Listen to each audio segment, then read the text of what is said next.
The answer I'm looking for is simply there are no crocodiles in South Carolina. Calm some nerves maybe existing about these critters. Just want to say, Magnolia has been open to the public since 1870 as a tourist attraction. And in that entire time, not a single soul has ever been hurt by an alligator here. Pretty good track record going for us, folks. So, just saying, if y'all want to go down in history as the first person to ever be hurt by one, then go ahead and take a swim in here. They hate the cold weather, so they go down underneath the water, holding their breath for hours at a time, slowing down their heart rate to use as little, despite everything about them. Their look, their behavior, their appetite. Be incorrect if you call them a duck. So y'all check out these. Sounds like whoever was in charge of naming the birds that day just come here. Then typically about the spring and early summertime, but soon enough for an hour with their webbed feet. And they actually spear their prey on that super sharp beak to this because they actually lack nostrils. So they actually need to stick their whole neck and head above the water while they're hunting to get their air. And so they look like a snake going through the water. Perfect timing on that. I guess this is a scripted tour. About their teenager years. Maybe a little bit younger. Preteens or so.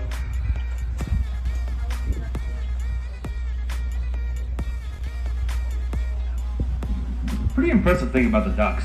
And also the gallinule is included. Swamp chickens included in this.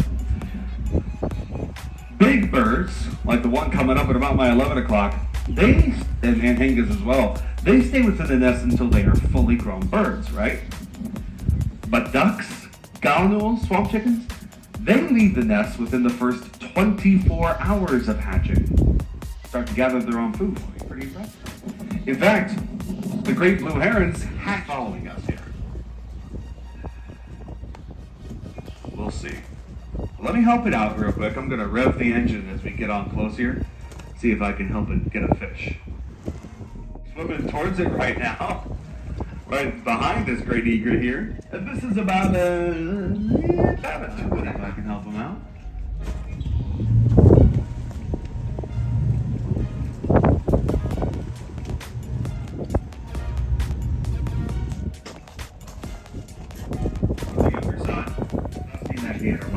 Hanging out in the same spot. So, folks, real easy to tell how big they are just by looking at their size, just by looking at them. Because a 1 foot gator is, we started to recognize this.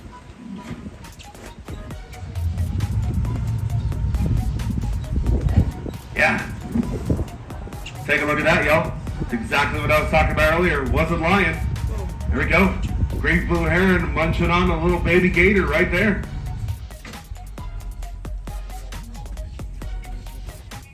Yeah, it's a real trial by fire for the gators, y'all. Mama gators lay about 40 eggs, but only 1 in 10 will ever reach full adulthood. Lots of reasons for that. Great blue herons, great egrets eat them while they're young. Snakes eat them while they're in the eggs. General competition for food sources, and on top of that, here a couple days ago. Maybe let's see. Oh, there it goes. Oh, okay, wait, no. Looks like it was getting it down. It's just kind of playing with this food now, I guess. We'll stick around for a little bit longer. Move on here.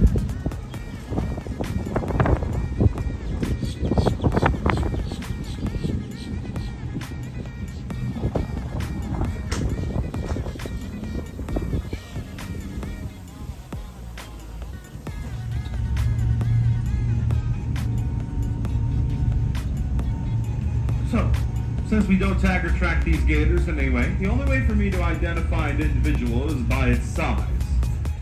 So typically, only the biggest alligator in each pond gets a name. The biggest. Here they are, cannibals. Big ones eat the younger ones. And so that day, that gator. Here's a rarer sight. Probably only get to see Hannibal about every month or so, once a month, but again, always worth keeping your eyes peeled. This was freshwater.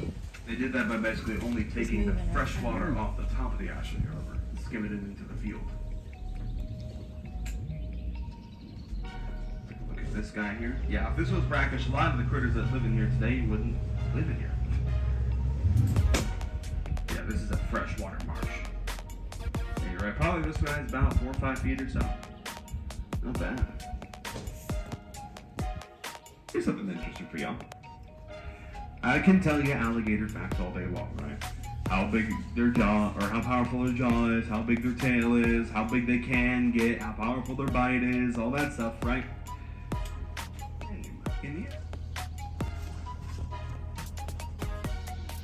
I'll take that as a no. Folks, the word alligator means nothing. Doesn't have a meaning. It's actually a made-up word entirely. You see, alligator comes from what the Spanish called them when they first arrived in the Americas. Folks, there ain't no gators in Europe. The Spanish, when they first arrived here, they had never seen anything like that before. And so when they got here, they had to give it a name. So the Spanish decided to call them El Lagarto. El Lagarto. Would any non-Spanish speakers like to take a guess at what El Lagarto means?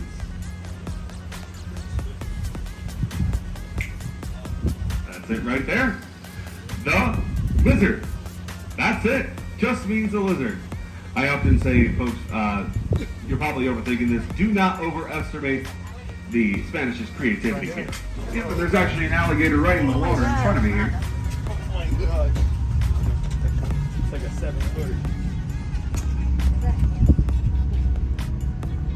There you go. So yes, the lizard. That's all it means. And it really makes you wonder at the end of the day what type of lizards walking around in Spain at this time. Somebody calling that thing the lizard. That is where it got its name. And alligator is simply just an anglicized version of El Lagarto. So you've got El Lagarto, which is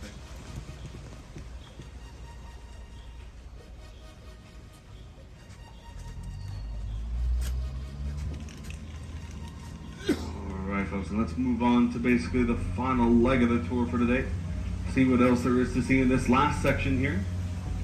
By the way, just want to quickly point out, we're actually about to pass by the Wildlife Observation Tower right here on the right-hand side.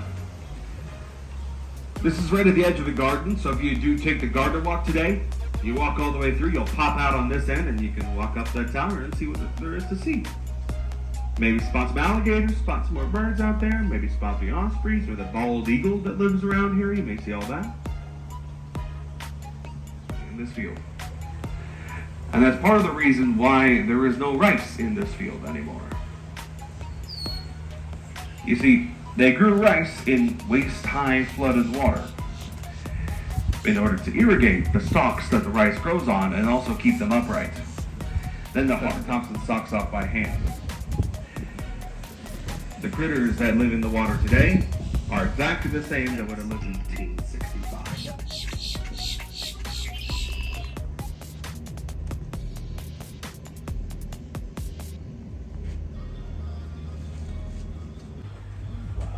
Oh, Look how big. Looks like it's got something. It's biting something there. Either that or it's just trying to get something out of its jaw. Got an anhinga that's come up out of the water with a fish stuck on its spear beak. And there we go. Here's what I was talking about earlier. Let's see if we can stick around and watch it throw it up and catch it again. Oh, he's trying. Oh, there it goes. And it's gone. There you go. A lot of them out in the water hanging out for us. But that's going to be it for today. That means that they saw something in the water they tried to get.